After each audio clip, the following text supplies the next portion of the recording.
In this video we go looking for two of the scarcer winter waterfowl visitors, a rarity close to home and a bird I've not had a good history with.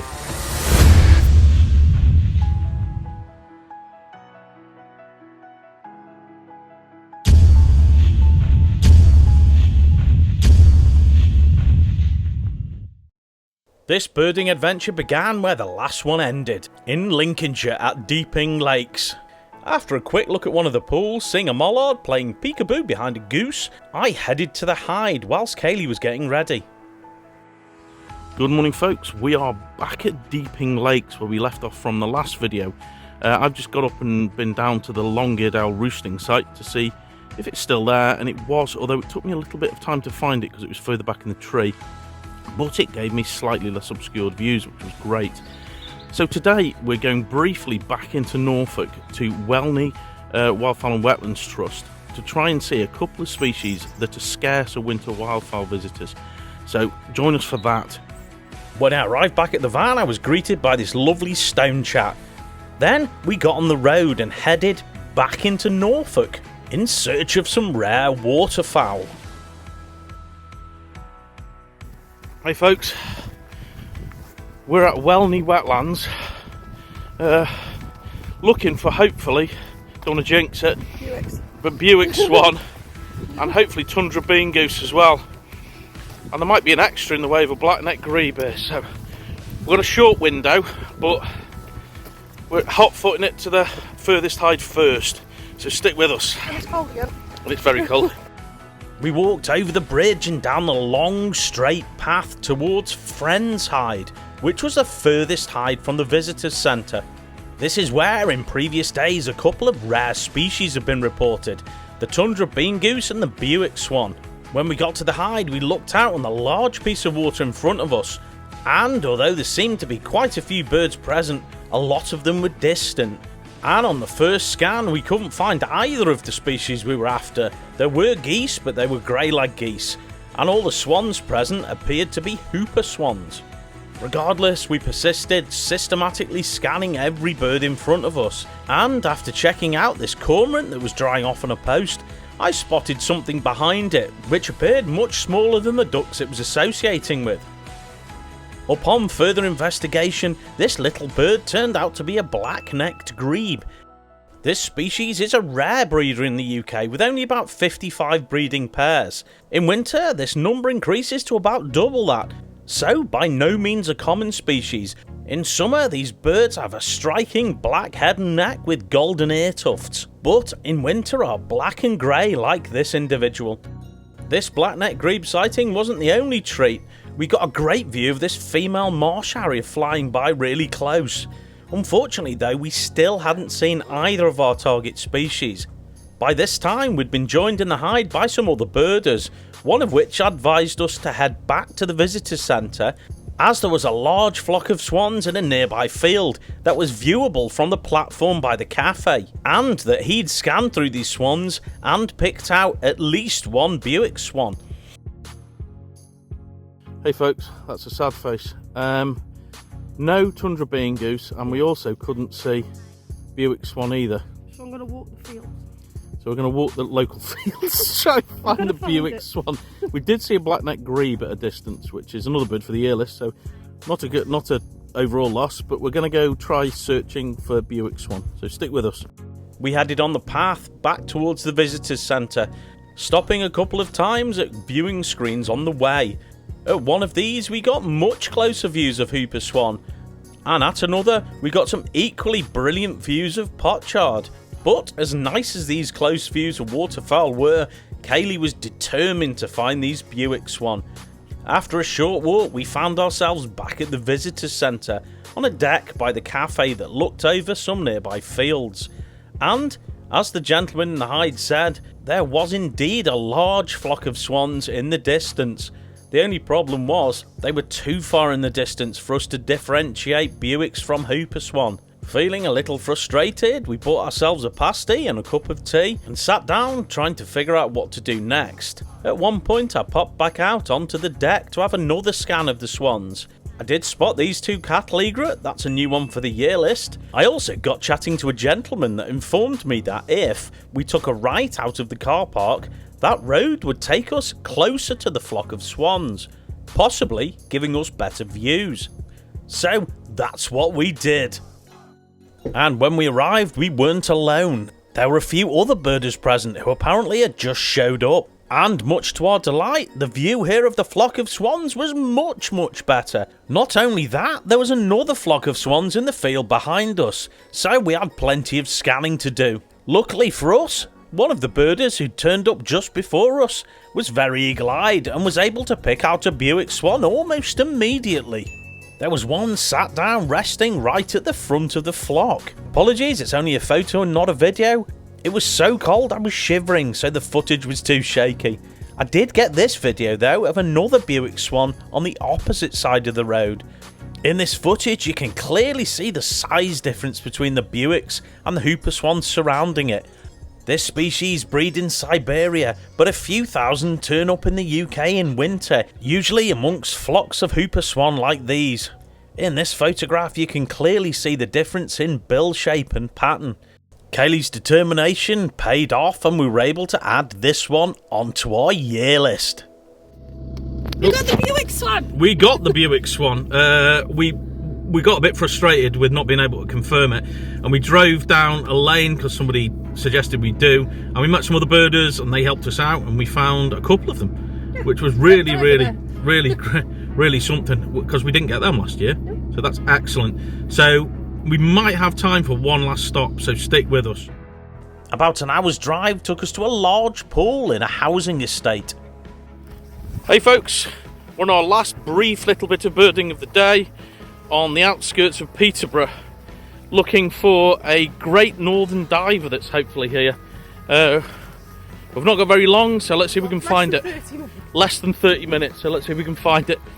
This bird had been reported for the last few days at BB's brick pits. And as we were really cutting it fine getting back home for our girls, we hot-footed it down the hill towards the water's edge. Immediately seeing some shapes on the water. There was a lone black-headed gull in the distance, and a few tufted ducks bobbing around in the water close to the bank. It didn't take long for Kaylee to pick out a shape in the distance that wasn't a duck or a gull. This was our great northern diver. It was actively fishing on the other side of the pool. This species breeds in the United States, Canada, Greenland and Iceland, with some wintering around the coasts of the UK, and occasional ones turning up on inland waters like this young individual. Although in the UK we call this species the Great Northern Diver, our friends across the Atlantic call it the common loon. We watched it diving for a short while. Mindful of time, we walked around the path a bit to try and get closer to the diver, and luckily for us it came closer to the shore, giving us great views of this wonderful young bird. And although we would have loved to have stuck around and spent some more time with this diver and the red kites that were circling overhead, we did have to head back towards the van. Guess who spotted it? Kaylee spotted it. It was a bit at the other side, so we walked round to get a slightly better view. Excellent, that's a young Great Northern Diver. Another one for the year list. Let's keep going. Excellent. A few days before this adventure, I took a trip to a local nature reserve only about half an hour away from home. Hey folks, I'm at Rudland Nature Reserve near Rill. I've come here because somebody's reported a Glossy Ibis which we need for the year. And I'm rushing to try and get it now. Kaylee's sent me, so stick with me. Whilst on the way to the nature reserve, I had a flyover from not one but two peregrine falcon. Not the best footage, but still a new one for our year list. But now it was time to hot-foot it to the spot where the Glossy Ibis had been sighted. I'd not been to this reserve before, so didn't really know where I was going, but luckily before long I spotted some other birders who were looking at the Glossy Ibis. One of them said it's showing well, and that was an understatement. It was only about 20 feet away from us, feeding happily, seemingly oblivious to the onlookers. Not only were the birders chatting, there were people with dogs walking by, and the ibis didn't seem to really care. It did stick its head up a few times just to acknowledge what was going on, and then got back to its feeding. And although the sightings of this species are increasing in the UK, and there's even been a successful breeding attempt in 2022, we rarely see them in North Wales, so it's lovely to get one so close to home, and one that's so incredibly confiding. This species is very widespread on a world scale, but in Europe their breeding sites are small and scattered, although numbers are increasing. And as they spread northwest, hopefully we'll get to see more of this wonderful species. This individual gave us quite a show, feeding for a while and then standing on some reeds looking like it was going to roost. Eventually though, it flew off and landed in a field out of sight. Well, that was quite something. That's the closest Glossy Ibis I've ever seen in this country. That was crazy cool. So it was stood in front of the ever-increasing number of birders that were there. Didn't seem at all bothered. It was feeding around the field and roosting at the end, and then it flew off into a field behind that we can't see. But met some nice people, some subscribers, which was lovely. Excellent. Mega happy at such amazing views of the Glossy Ibis, I decided to have a quick look round the reserve whilst I was here. Initially going to the pond where there was the species you'd normally find in a town pond, swans and mallards. After watching these for a while, I headed back in the direction of the car, but I did see some movement in the top of some trees, so I stopped to have a scan. Finally one of these birds came out into the open, and it was a wonderful bullfinch. I watched it for a while and then discovered it wasn't on its own. It was in a group of about 4 or 5 birds, mostly male birds too, with their wonderful pink and black plumage.